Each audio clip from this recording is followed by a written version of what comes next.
Greetings, fellow travelers, and welcome to the Way of the Showman, where we view the world through the lens of showmanship. I am Captain Frodo, and as always, I will be your host and your guide along the way. And while you're at it, while you've just clicked on this episode, why not open the app that you've done it in and click 5 stars, give us a review. I mean, it works apparently best on if you do it on iTunes, because that's the most listened to thing.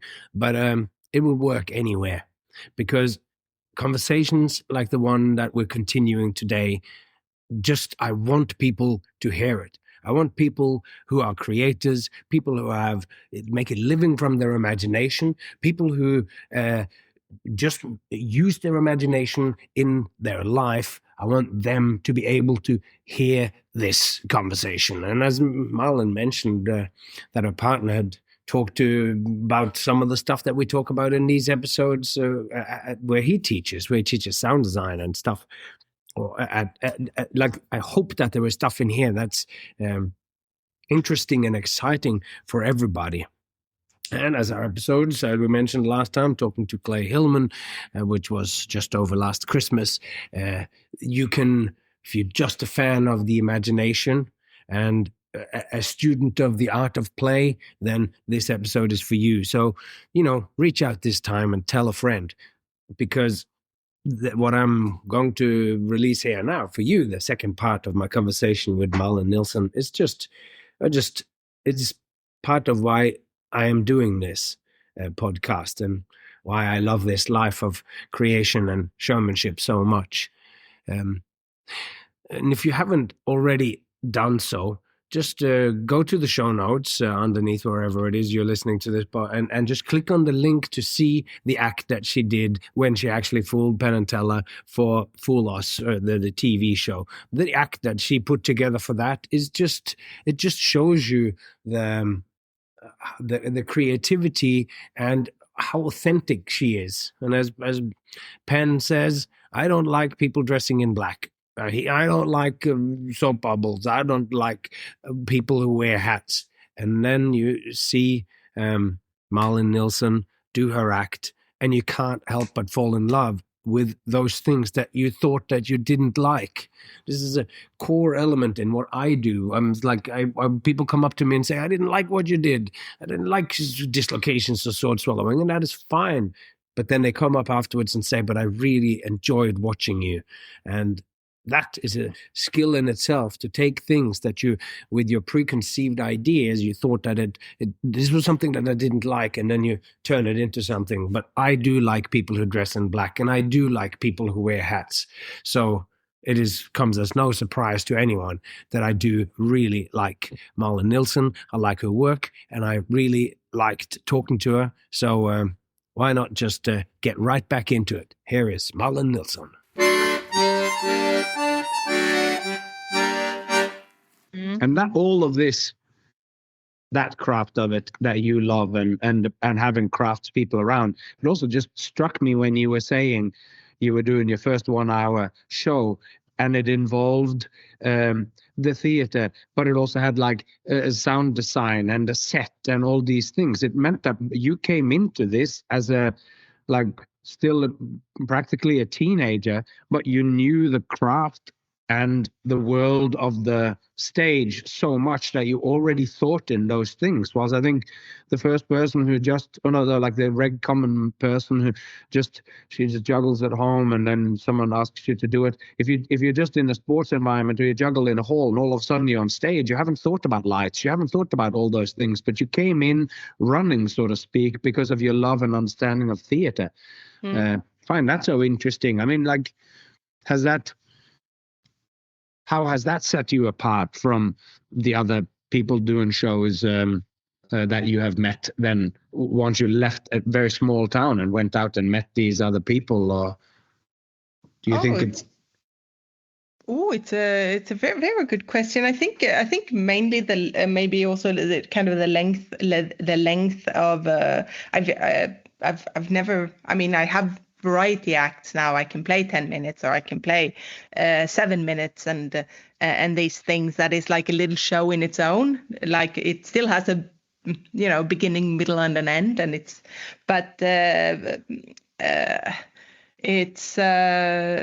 for me, a show was always longer.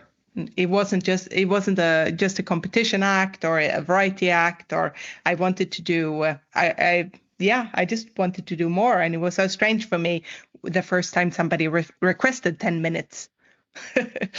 But I also knew the concept of variety. Of course, I grew up around a variety company called Variety Vaudeville, and but they were, what can I say? They were a group of people who did a lot of things together. It wasn't invited performers who did 5 minutes, 10 minutes, 5 minutes, 10 minutes, etc. And that was a show. This was a fixed, solid group of people who were magicians and actors, and also had the interest in variety and knew variety tricks. And they together made this group who made new shows every year. And in Sweden, it was the only touring variety company in the 80s and up to the late 90s. So people still today talk about them. And this is another great inspiration in my life was when I met Professor Orlando. Do you know about Professor Orlando? I'd like to hear about it. So I heard these stories about somebody who made things, and he made, if there was when the opera in here in Malmö needed flowers growing from the floor, or when somebody needed these amazing stage effects, he was a person doing them. So I felt like now when I moved to Malmö in this year 2000, after I finished school, I should find this person who was a magician in this group. And I talked to people around here, the theater people, and I find out he lives on the other street opposite from me. So, and it's a real person, it's just a myth. I'm trying to think about some of the effects he's done now, but I'm all blank because it's a lot of amazing things. And then I just go and talk to him, and I call him up and I say, hey, can we talk? And he goes, yes. And today now he's my best friend. So, and an amazing problem solver. I think we all need a special effect person in our lives. That's so interesting.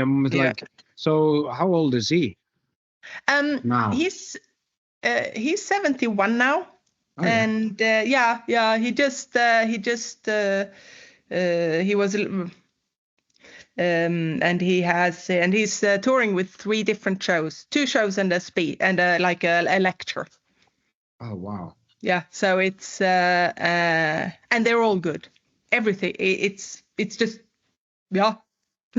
so great, and it's like the importance of all of your influences, of course, is so important. And I know that from growing up with a dad that's a magician, and that he's he's also, like we were talking about before, like you unapologetically make magic tricks that are just, here's one trick and here's another one, like a band goes, here's a song, here's another one. So that bit I had, it's only like way later in life that I've started to think deeply about structures and all those things. It came from this sort of, we have to be able to do the show anywhere with kids or people everywhere around us. And so like those were just given because there wasn't an environment where we did get to perform much on stages. So that meant that I came to light and all those things that I hear you talk about from your very get-go, that only really dawned on me quite a bit later, that I didn't have a vocabulary to think about it, because we'd only performed in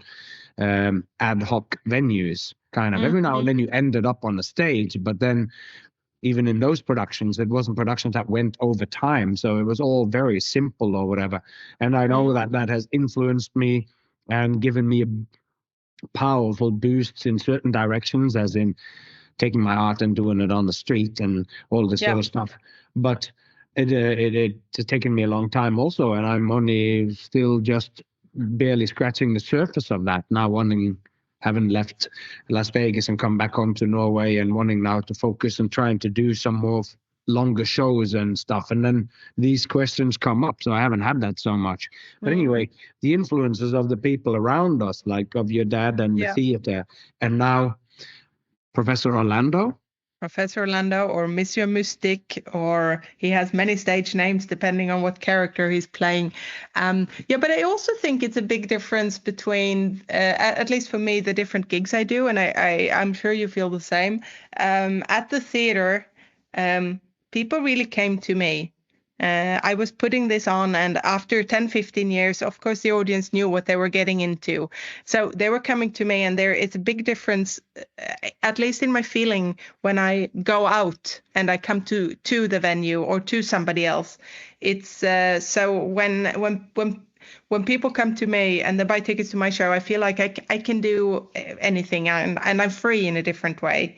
If I want to be poetic, I be poetic. If I want to be pathetic and political, I'll be all that. But when I go to somebody else, they have usually ordered something. We want this act.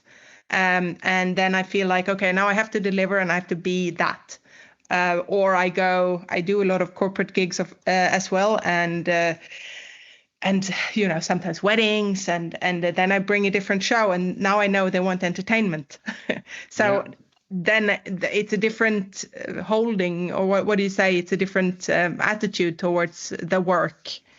But I was fortunate to have a lot of people come to me, to my home, and I'm grateful for that every day for years and years and years, and shows and shows and shows where I could be, the person I was. I think where you are now and where you are working now, I bet you it's a different context. You have to deliver every day. Right. I mean, when we're coming out here, and it's people expect to see, Cirque du Soleil, and they come in with certain expectations. So it does mean that I can, that door open, and I can, as soon as I run and get to the mic, I can just shout. They are ready to be taken. I'm in the last third of the show.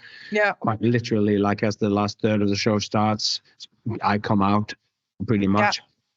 And that affords me to be myself in a certain way. But this concept that you talk about of when people come to you as opposed to when I go out to do a gig for someone else, you talked about that when we spoke in when I worked for you we worked together in Malmö in November, and that concept has just by osmosis gone straight into me. When you just said this back to me now, I realized that I just said that on this podcast with Steve Faulkner. He's a magician, street performer. I talked with him, and I said those words, and I now hearing them from you, I go, that's where it came from. That thing just went into me the way you said it as a truth, and I just took it on. Like it feels like something that I've always thought, but never managed to put into words. You expressed that so good, and it's really helped clarify what it is that I'm doing with my shows of what I am afforded, what I am allowed to do when people have bought tickets to see me. Sorry. And it's such a useful thing to keep in mind that when you're going out, you're just offering a good time. That's most of the time when people are booking you to do entertainment for them in their whatever setting it is, where you're just an additional thing. All you want to do is to make people break the ice, make them chat with each other, make them ooh and ah, and go through some experience together so that they are closer connected. And ultimately, it all has to just be like, wow, good times.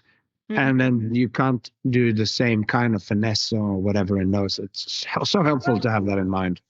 But I'm glad it makes sense. It makes sense to you, and I want to point out there is no value here that one gig is better or more worth or less or so, because I do not have a formal education of being on the stage. I don't have an actor's education or anything like that behind me.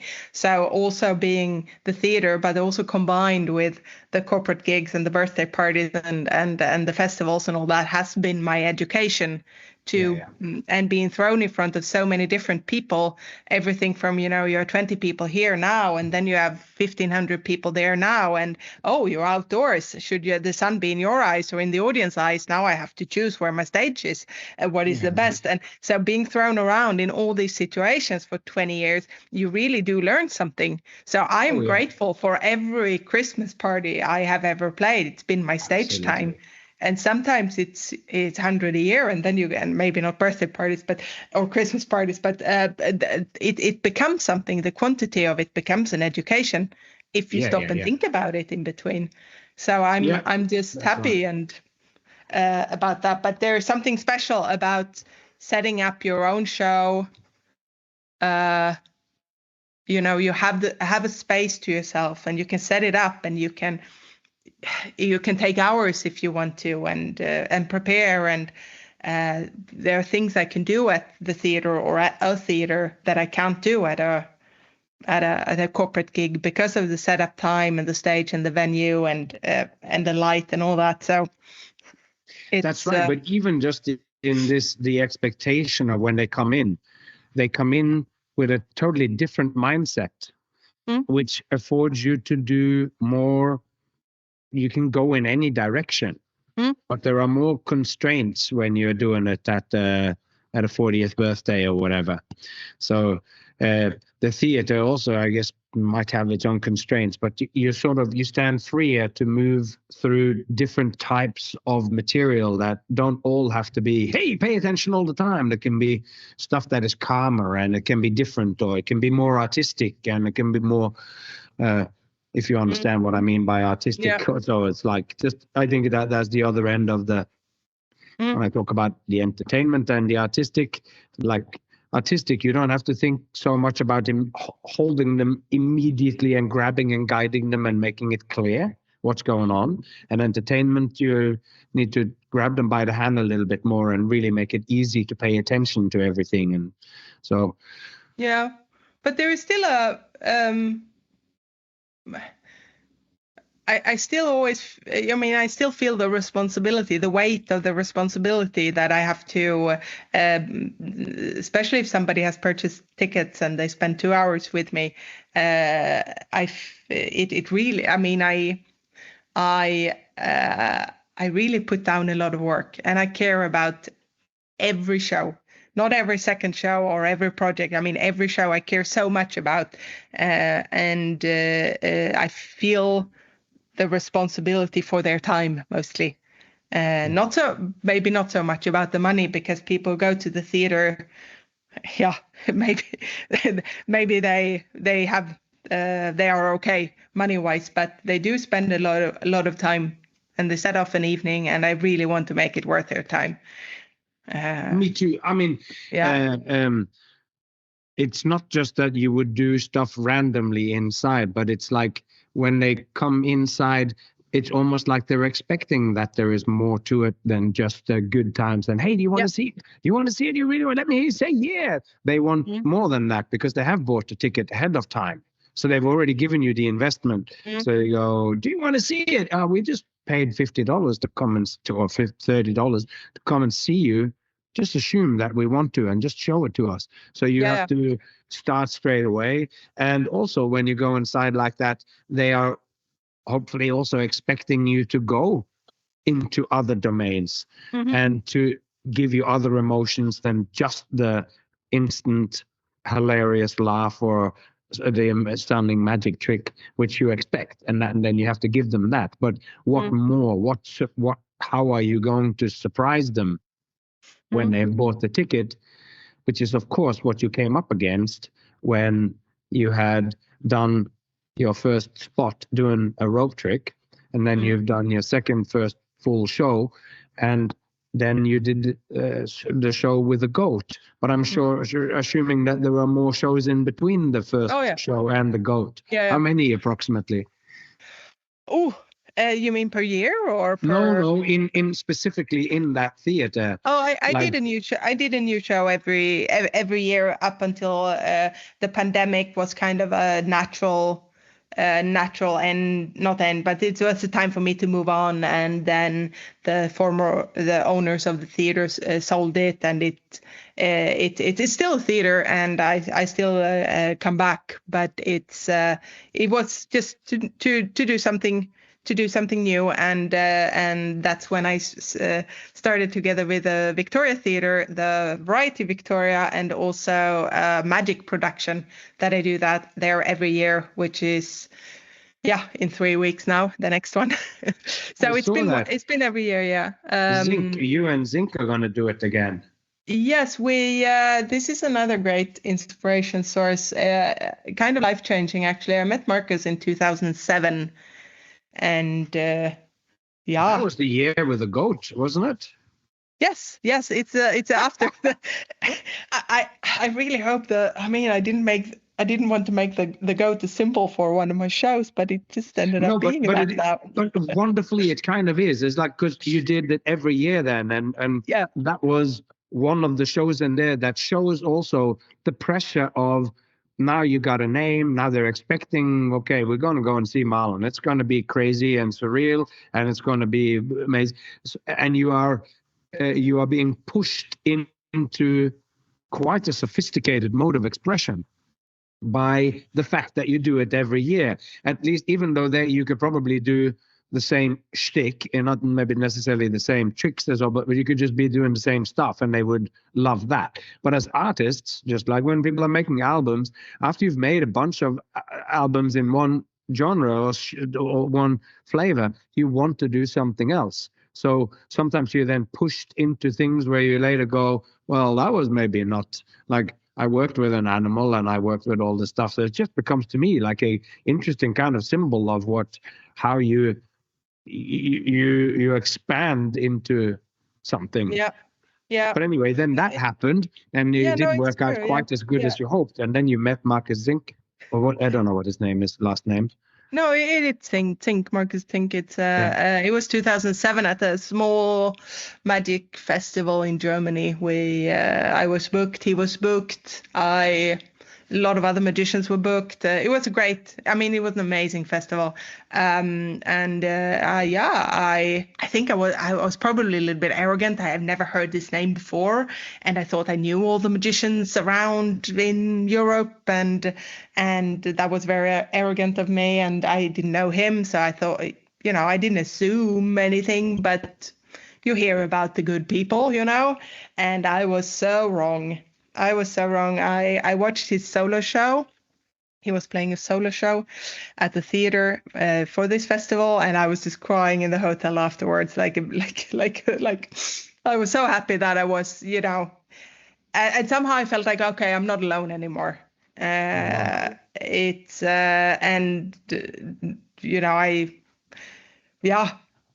that I was at that league at all artistically, because I think he's about 10 years older than me, and he started probably 10 years before me, and is thinking twice as fast and have had better confidence probably. So he's created a lot of things, and I get to see now the labor of that life in 2 hours. So I just felt, but I have somebody now maybe that I can ask some questions and look up to, or and then we just started. I talked to him, and I invited him to come to my theater the summer after and do the summer production with me. So now we were 5 people instead of 4 people in the ensemble, 2 magicians, and we had an amazing time, and everybody went along really well. So we kept doing that the year after as well, and since then we've been just best friends, really. We think a lot together, we create a lot together, and we've been doing so many shows together. It's and our universe works very well together. Yeah. Because that's a really interesting thing about you. Like, you are such a fully fledged character. You're not a caricature. You exist in a universe. So in the stuff that you do in your show, you've developed such a unique style, how you behave and the props that you use, and It how has that come about? Like the choices of, like, because you come like with your costume, with your wand in your shoe, and with your hat, and you do tricks with the hat as well, and the large skirt that sticks out, like you and then things, of course, that pops out is like tea strainers and crystal balls, and so you have so many elements in what you do that are so that in the way that I think of Tom Waits, that has created a sound that matches the words that he sings about in his poetry, or the lyrics, and which I am attracted to, these sort of full universes created by an artist, where all of the stuff that they do, and you are that. How did that kind of then develop from, like, what's the big changes that have happened from those early shows in Schillinge to the shows that you're doing? Well, what are the, like, what was the last thing that I saw? Maybe like the Minor Miracle show that I saw during the pandemic, when you and Charlie did it on TV or on the internet or so. I think how did all this develop? I think you saw a show in Adelaide too. I and also saw it live there. Yeah. But it's somehow, because of the pandemic and everything, that show, and I knew that it existed and hadn't seen it, and I've seen it live, but somehow it just crystallized into this thing, which the listeners can also find, because that's still online, isn't it? That show you did there. It is still online, and it's recorded at the Victoria Theatre, which is kind of my home theatre now here in Malmö. And it's the audience were so kind when we had to cancel shows. Because of the pandemic. A lot of them didn't want their money back, because this is the audience and they want to support the culture. And then we have the best theater director ever, who says, but let's give something to the people. And he asked me and Charlie can you do something? And then it was actually a challenge, because I look at my material and I go, ooh, there's so much audience interaction. And now we don't have an audience.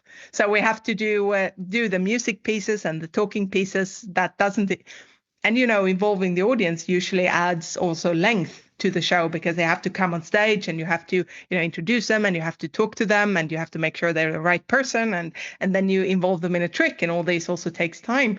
So now me and Charlie, we had this little bits and bops with music, and we it was a nice project. And yes, it's still online for I think somewhere for to say. But it's was about how because the aesthetic of that, I just remember seeing it there, like just as a touchstone, because people can see you guys live do it, but that would be a place where you can kind of see it. I mean, you can also see it, and even when you go on Penn and Teller's Foolos, you can see your unique style there as well. But how did that style evolve, and how did your costume evolve over the years from those early shows? Yeah, I think material-wise, I mean, how the material actually is today, it's a lot thanks to Marcus, because he has this amazing eye of looking at something and taking it from good to great.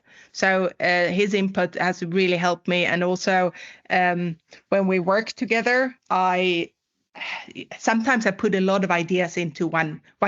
Even if it's just as an example, if I know 5 coin moves, I will do all 5 of them. But then but he would do only the best, and now we have a good trick. You know what I mean? And also, I have 6 good jokes. Okay, I have 2 good jokes and 4 crappy jokes, but they're still okay. And then we talk about it, and then I end up just using the best one. So he has a way of editing material and also finding a way through which could be, all my acts can be a little bit messy to begin with when I do something new, because I want to put too much in. And it's better for me first I put everything I have into an act, and it's 7 minutes, and then I cut away as much as possible, and we're down to 4 minutes maybe, and then from that 4 minutes it can grow on stage, and we add the gold we find on stage, an improvisation that maybe can be a part of the script, and I'm sure you know what I mean, and that also Absolutely. allows the stage work to be a part of the process. Things can actually happen and change, and then also working with Marcus for all these years, we allow ourselves to, and this is his thinking coming into my material, or our material, that there can be different versions. It doesn't have to be the final versions. It can, and we don't have to put numbers on it. It's not the ring trick 1.0 and then the ring trick 2.0, as if 2.0 is better or more new. It could be the ring trick Tom Waits style, or the ring trick fast food style, or the ring trick this style, and some styles work better in different contexts. And it's okay to have these different versions of tricks, and maybe one stick with you, and then that's the one that goes into the show somehow. Yeah. So just getting this help and this eye to edit my material has been so helpful. It's changed my magic a lot. That's really interesting. So a lot of those things now seem to go back then, just in this conversation, goes back to 2007. Yeah. So you're doing one show, and then you meet him, and maybe we should talk a little bit just to because what I would be interested in was what were you wearing and doing at that magic convention in Germany, and what was he wearing and doing, and his props, because I know he has elaborate kind of props. Yeah. And yeah. So maybe describe that, and then possibly how that then, because you've basically found a collaborator, which is a rare thing to find. It's like the early ones, Captain Professor Orlando, or your dad. I have certain influences on that, but those are the originating kind of the seeds that gets it started, and then that flourishes into a version of you, and then you become teenager and you become older. So those things change along the way, and it seems like you found this collaborator in Marcus that. Interesting, because you guys are just about to do a show now, first weekend of April in 2026. Again, so urge anyone in Sweden or anywhere in nearby, or get in a car and take the ferry from Germany. Right. But anyway, so just to simplify that back into the question of how was your style and your tricks, what you did, and what did he do in the show that you loved so much, and how did your style then evolve along the way, as in resulting from the collaborations with him? Literally, what were you wearing and stuff, getting into some real nitty-gritty details. The magic wand in the boot has always been with me, and it was just practical from the beginning. I like doing little moves with my magic wand, and I like to, it's a bit of a play with the classic picture of a magician, and I didn't know where to put it, and I just put it in my boot this goes back to me being a young teenager and just having boots on. So then I put other things in my boots as well, if I, but the pens or whatever I need handy. And then it became my trademark. And for many years I had that as my business card. It was just my boots and the magic wand. My agent wanted to have my face on a business card and didn't think my shoes were selling, so she made other ones. But for me, this is no problem. This is what I do. And the hat, I just kind of grew up thinking that who doesn't like a hat? It was so. I don't even remember where it came from. I was. It's a top hat. So yeah. That is we are dealing with archetypes here. Magic wands and top hats. Now you're in golden era of magic, and it's and you have, even though you are so unique in your expression, you have a very classic feeling as well. You're unapologetically being a magician. You don't have to, like, I here I have this weird contraption that magicians do that, and you can do that, and go on. You have these crazy concepts like I do too. I go, well, here I have one of these, and now we move on. Whilst some people have, when they're doing walkabout, they only want to do cards and coins and pens and things that exist. I don't mind going into strange things, and you also like that's the sort of, you are a magician doing magic with peculiar objects, old or whatever, even though you of course use lots of different normal things too in unusual ways. But for sure, yes. I learned the hat juggling and the hat moves from George Carl, watching movies of him. Which is a comedian. How can you not fall in love with George Carl? He wasn't using a top hat, but more like a bowler kind of hat. But I did juggling as a kid, and I thought it was a part of my kind of repertoire for a long time. But I'm not really a juggler. But manipulation with different objects, I feel like I can go into, and I did. So it's more of, nowadays, it's more of a body part that is not stuck to my body. That's how I feel about my hat. It's a body part I can take off, and I can leave it there, and then I can put it back on, and it can do different things.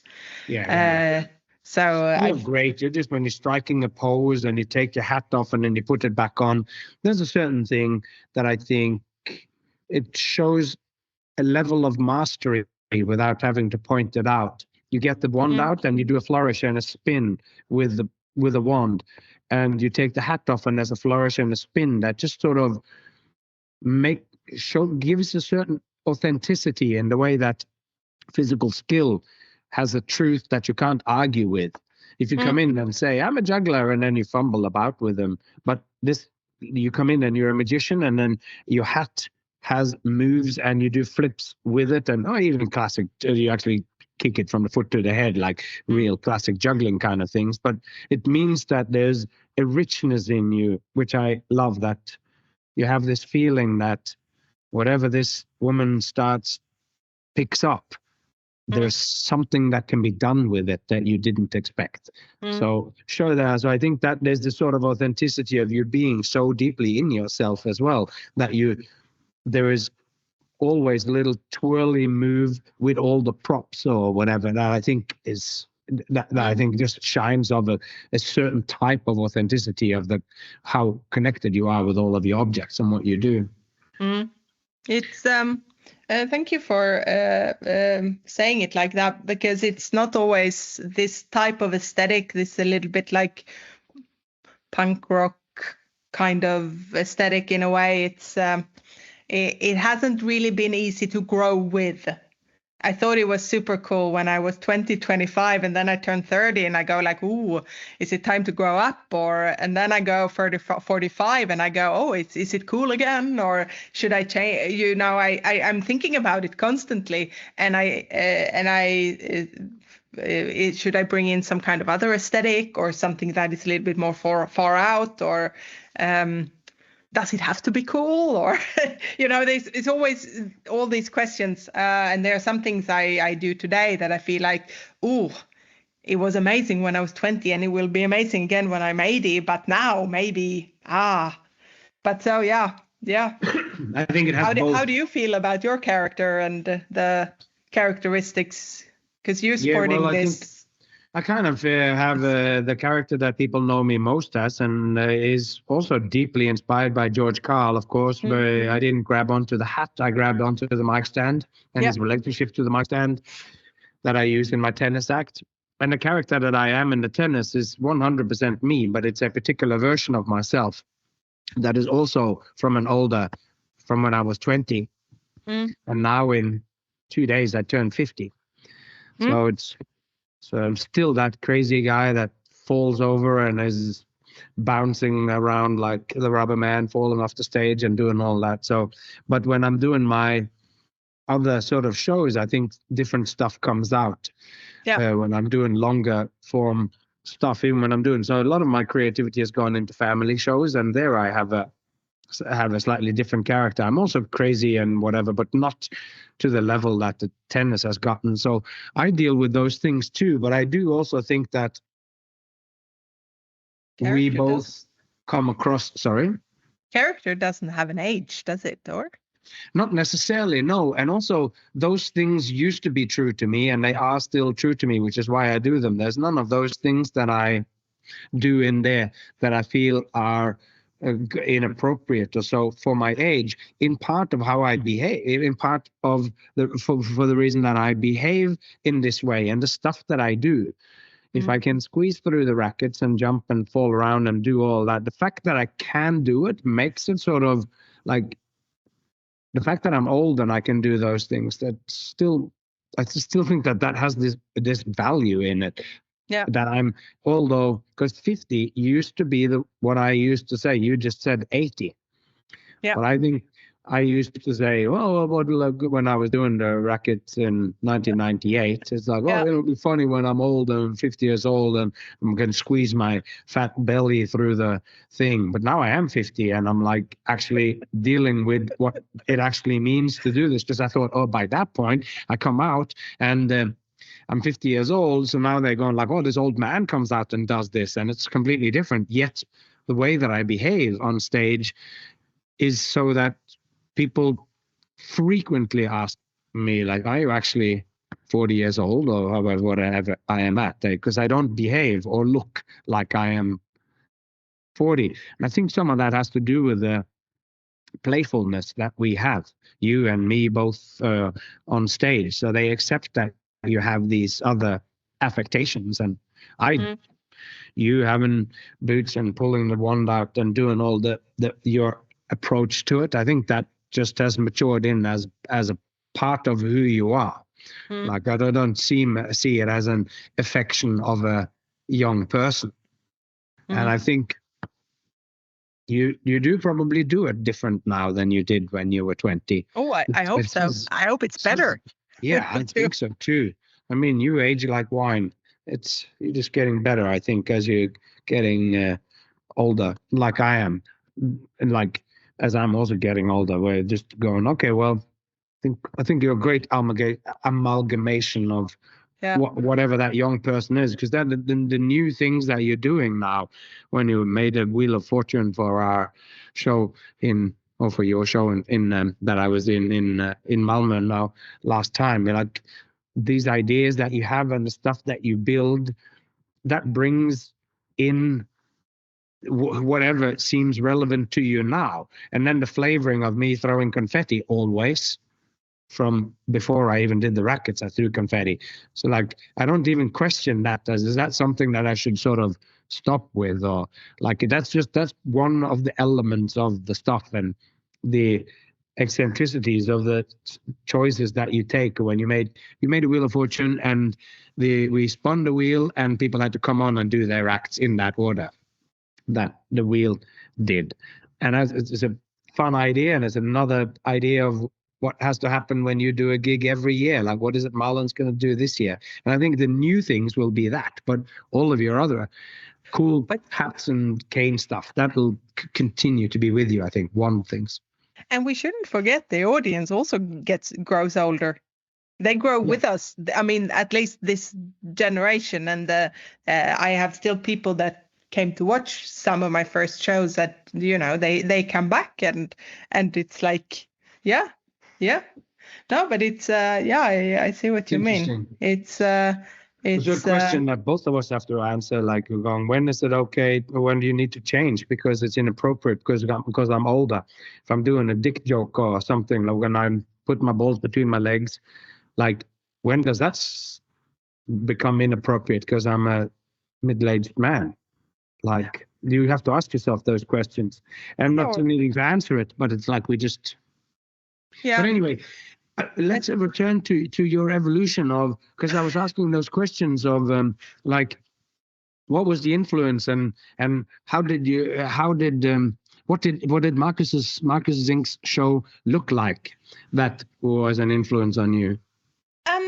I think the main point was for me was that it was so different. I had watched magic, on some shows live. I had worked international for a couple of years, and festivals, and I've done street festivals, and I was a professional performer since years. And when you travel and you work festivals and different gala shows, you do get to see a lot of shows. And I saw the shows at theater, and now I get to and I can be, I don't know how to put it, but everything was within a category. And it's how do I describe this? It was like almost like on a scale, everything I watched. It was just, it was maybe I liked somebody more, or I thought somebody was a little bit better, or the show was a little bit more interesting, but they weren't some kind of, in a category. And then I get to watch a magic show that doesn't fit into that category. And I had watched, Penn and Teller on pirate copied VHS tapes, and I had watched magic, live somewhere else, and now I just see something. It was just very new, and it was material where my brain constantly went, where did that come from? Where did that come from? Where did that come from? Where did that come from? And I understand now, knowing Marcus, that of course it comes from years and years of work. This part comes from that part of his life, and this part, these 3 minutes comes, 10 years later from this part. And I do get to see the best he is right now. And it was just a lot to me to see. So 2 hours of material and magic I haven't seen before. I've seen versions of magic my whole life, different tricks, and now I see something new. And like, what's an example of something that you could think of as to sort of picture what it is that he, maybe something he did in that show that just shows the actual props that he chooses to work with and what the trick actually was, or something like that? Because he has a very interesting aesthetic. And the aesthetic was really clear, and it was and what is the aesthetic? The aesthetic is it's illusions built out of bicycle parts and metal scrap, and the show is called Schrott, which means metal scrap in English. And in between the act or the bits or the scenes in the show, there is a skeleton introducing the next act. So there's a puppet skeleton coming in and introducing what's going to happen next. And it's and the story is 3 generations of magicians that he plays.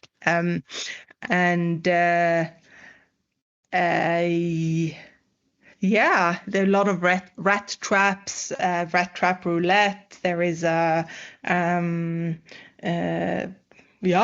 it's really difficult because I'm now also trying to into these pictures. I'm trying to explain, also trying to put in the feeling I felt the first time, and that is of course impossible.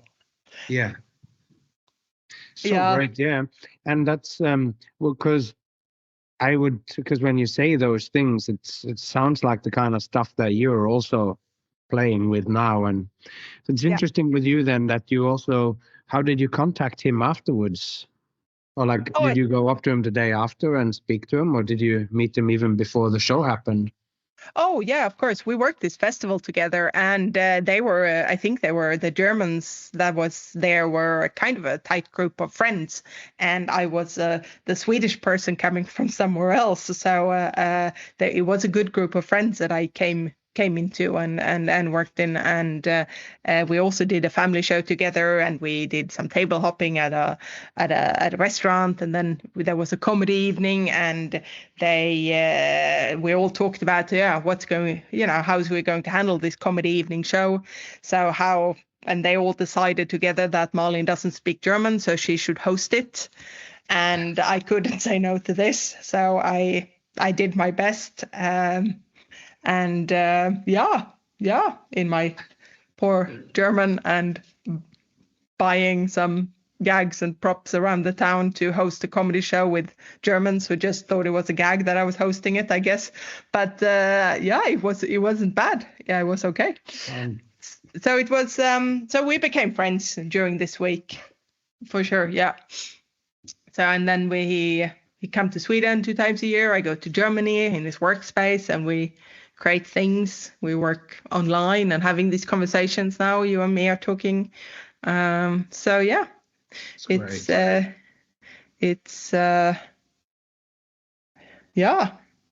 yeah. Oh, it's an interesting evolution. It's like when you find those people that you can collaborate with like that, that really also pushes your art. Because it's clear that would my question, I guess, with that question was like, did you have a big change of style? But I don't think you really did. It's just you find somebody who was already expressing and being in a similar territory to you, but 10 years ahead, so that you could come in and it would help catapult you. You're going, oh, yeah. Because I sometimes have this feeling when you see people that inspire you that you go, oh, is this allowed? Or like, oh, this, you could, of course, you could do this. Or like, it's like they open up a whole box of possibilities for you when you see it. And you go, oh, yeah, wow. Yeah. And so you were already on your way. But I think that's life, isn't it? It's just a treasure hunt for the people you connect with. This is, and I found, Marcus in a small town in Germany, and I found you. I don't know where we found each other, but I think you've always been, a name that I knew about for years and years. And I was wondering whether the first time when we worked together, that was at that street festival anyway. In Halmstad. In Halmstad, yeah. And when was that? That was like, I can't remember, but that must also be 20 years ago or something. Yeah, something like that. Yeah, and then Charlie, I came to, I met Charlie at the local circus school. And he's very observant, Charlie. It's, I came with my juggling clubs because I wanted to practice some juggling in this space. And I had a magic rope tied around so I could carry my clubs. And he doesn't see the clubs. He goes, oh, is that magic rope? And I go, yes. And then he said, oh, I also do magic. And yeah. It's and since then we've been best friends. Those are little secret things, isn't it? It's like that most people just see rope, but if you're a magician, you recognize, no, this is the specific rope that you buy because of XYZ qualities. This is magic rope, and then you go, oh, this must mean that you do magic. So like if you have that and you have enough of it, it's not you didn't buy a packet version of the Professor's Nightmare and tie it to it but you have a roll of there's many things to infer from the fact that somebody has taken that kind of rope, tied it into a loop and put your clubs on it. That means that it's like you've bought a 10-meter roll of that or whatever, so that's rope that's available to you. That's interesting. Mm-hmm. So yeah, and Charlie and me, we have been, working on little. He's been inviting me to be a part of his show. I've been inviting him to be a part of the variety or a festival or things like this. But we did our first show together for the Edinburgh Fringe at 2015, and it was just an amazing experience to actually get together and work together on something. Yeah. The things you can't create. You've done a lot of these kind of collaborations, and it's so interesting whenever you put these two different energies together. It's so interesting what that then does. Like Minor Miracles is a landmark kind of show, or like you guys have toured Australia and Edinburgh and gone around, and it's your aesthetic also fits beautifully together. Yeah, it's a lot of fun. It's a fun show to play for sure, and it fits in 4 suitcases. That's something nobody sees, but we're so proud over this. It really packs small and plays big. This is such an important thing. Me and Jay often talks about that, where him and Eric talks about, well, the show needs to be is it a two-hander show or a four-hander show? As in, how many hands does it take to move the show from the cart into the, if I'm by myself, I can't have it be more than a two-hander thing. When I'm doing gigs around town, and if you have a trolley and I pull the stuff in, like I have something in my hand, but if I need to go in and then find a place to leave that and then go back down to the car, and sometimes we just recently did a gig and there was so much snow, and to move it through the snow, like everything was just very difficult. And then I'm like, oh, I'm so glad this is a two-hander show. I can just roll in and you get there and then you deal with everything. You don't have to find a safe place for your stuff, all that stuff. So important. And touring, the expense, of course, when you're flying to Australia, every extra bag that you have to have means you have to sell a serious amount of tickets to cover.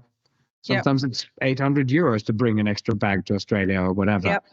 And you go, that's a significant amount of advertising or tickets that needs to be sold just to pay for that extra bag. No, for sure. This is the practicalities of it and the stuff that you get good at packing, and also modifying your props so that the show now not just fits in the case, but so that it weighs under 23 kilos, which is also it's not just that it fits in the road case, because we're all like, some shows do that, travel by truck and by international air freight or whatever. But like us who travel with suitcases, it's, don't get me started on the crisis when they then lose your bag, because the stuff that's in there is just like, I don't even want to think about it. Because it really happens. It really happens. It's not I have managed to get a lot of weight down by I have a good friend next door here in my workspace. Where are some freelancers. We're about 12 freelancers, different artists working here, and with a 3D printer who has everything that I made out of wood and metal, which is material I can work with. He's now 3D printed it, so just to bring the weight down. So that's it's great. But I'm really proud of my packing. When I'm done packing for a trip, I bring people in and go, look at the packing. This is my show. And then this can't be the show. The show is something you watch. No, but look, I packed, it's like a puzzle. So that's true. It is true. The show is something that you watch, but we need our tools. And then there's you, of course. You're the big instigator, and then the stuff that's in your suitcase, that's like the firewood, and you're the thing that ignites it all and makes it into a fire. Because a show is always, it is a process, it's not a thing. So the observation of your person is right, but it is also, we can't do it without this fuel that's in that bag. So sometimes if that for some reason doesn't appear at the gig, it's a difficult situation. But I would love to unpack more of this, but we've already spoken to you for 2 hours. And so... And we haven't even come to the future yet. No, we haven't come to the future. The future secret plans.